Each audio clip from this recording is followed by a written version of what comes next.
My name is Brian Frink. I'm a painter. I'm originally from Illinois, from Plainfield. I grew up near Chicago. Went to school here in Normal. Very familiar with Bloomington and love it here, and it's great to be back.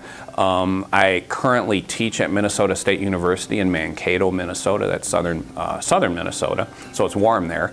And I'm chair of the art department. I teach painting, and I run that ship, I guess.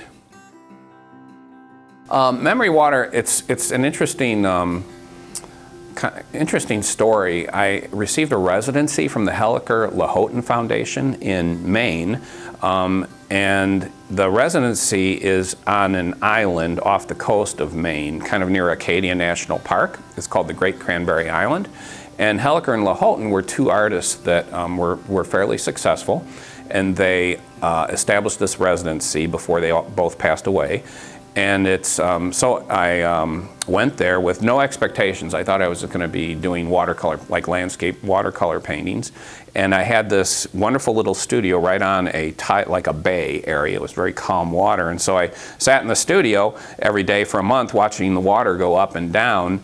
And the last day of my residency, and kind of the whole time doing these traditional landscape paintings, just the view out the window basically. And the last day of the residency, with my last sheet of paper, I turned my back on the view out the window and started doing these horizontal lines, which were kind of an interpretation of the water without trying to represent it directly. And so that's why I call it Memory of Water, because I was just, remembering the water and not looking at it. And so it also is an idea that ties into my own experience of water from my childhood growing up alongside the DuPage River in Plainfield, Illinois, to my parents' cabin in northern Wisconsin on Island Lake. And so it touches on these very personal ideas and memories of water, but I think it also addresses the notion of our collective idea of water. Well, when I got home from that month-long residency, I was on sabbatical from my position at Minnesota State, and I just basically started obsessively making these horizontal line paintings, and I probably did about 100 of them within a 2-month period. They were all watercolors. And so it was an idea that just kind of, I guess, spoke to me, not just on an expressive level, but in a very strong formal sense. So I was able to kind of see all these possibilities for larger scale paintings based on that experience. But I kind of had to go through this period of making just lots of smaller works. So I guess when I got home from the residency, that's what I started doing. I just sat down and started making all these line things.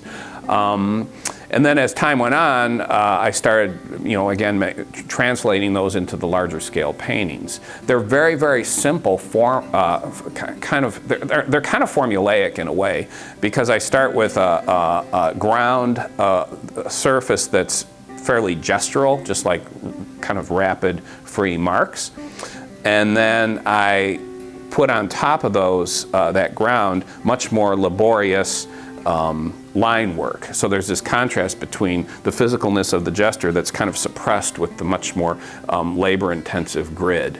And then I play around with colors and different combinations of form in that kind of framework. The shape pieces are brand new. I started them probably 6 or 7 months ago. I was calling them Anomalies at the time because I didn't know what the heck they were. And now and I think they came out of an experience. My wife and I, Wilbur, went to Mexico last year. We went down to Tulum in Mexico, and I remember kind of I was impressed by all the different souvenir shops and kind of all the different things that are there. If anybody's been there, they know what I'm talking about, little handmade objects that were painted brightly. So I think that experience helped kind of made me want to kind of make things rather than make paintings. Then the other experience, or the other sort of thing I've been thinking about a lot, is my father. He makes these wonderful bird houses. He's in his 80s now, and he's always made things and painted them, just kind of this sort of folk art that's really wonderful. And so I think the combination of what he does and this trip to Mexico, and then my own history as a painter. When I graduated from Illinois State, I was making shaped plywood pieces. And so I think there was kind of a weird desire to return to those. I just had all these scraps of wood in my shop, and so I started making these shaped things. And so I think that's where they came from. They've kind of developed into a new body of work that I'm really excited about, that I think can touch on installation, touch on this idea of an object versus painting kind of idea, which is an old idea, but there's, you know, what the heck, it's just another kind of thing for me to indulge in. So the other thing that I've been thinking a lot about with my shaped pieces is the early and these artists were real important influences on me in my early years, and they've continued to be, and that's the early American modernist painters like George O'Keeffe and Charles Birchfield and Arthur Dove. And I kind of think the shaped pieces are almost like shapes within one of their paintings that I'm making physical. So there's this strong landscape reference to them, but it's a landscape that's abstracted. So it's not, or it's like I'm trying to make, just like with the Memory of Water pieces, I'm trying to make sort of elements or forces within the land, visual patterns, or sort of visual, what would be the right term? Kind of just a visual connection, I guess. That's dumb. But to these, like they did, like those artists did. So. Because I think, exhibit a lot of range in my work, from almost photorealistic painting to much more abstract kind of color field painting.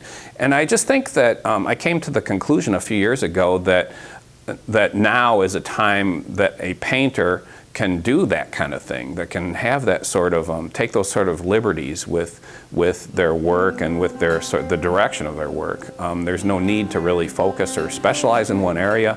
There's the tools, there's the way of thinking, there's sort of an acceptance of a wide range of methods and processes. And so I just kind of liberated myself from the mandate of developing a specific style. So I see myself almost as a multiple genre painter. I do large-scale pet portraits, I do more traditional landscape paintings, and then I do these larger Memory of Water paintings that are much more abstracted. And I just think it's, again, there's no reason that I shouldn't do that. Well, I just did the calculation today. I went to school at Illinois State in Normal, as I mentioned, I think, and I graduated 37 years ago. So I think I have the math right on that, I don't know. But it means a lot to come back here. I haven't had a show in Illinois other than maybe a couple little, I don't even know if I've had a show since my undergraduate show in this state, the state I grew up in. So it means a lot to come back here and exhibit my work.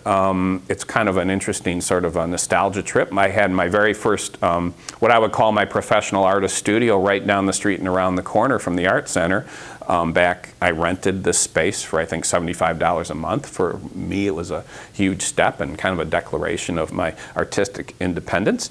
It's been fun reflecting on the great instruction I received from people like Harold Greger and Ken Holder and Rodney Carswell and Tony Wong and Lou Steinberg and Jim Butler. So it's been a really fun thing to do.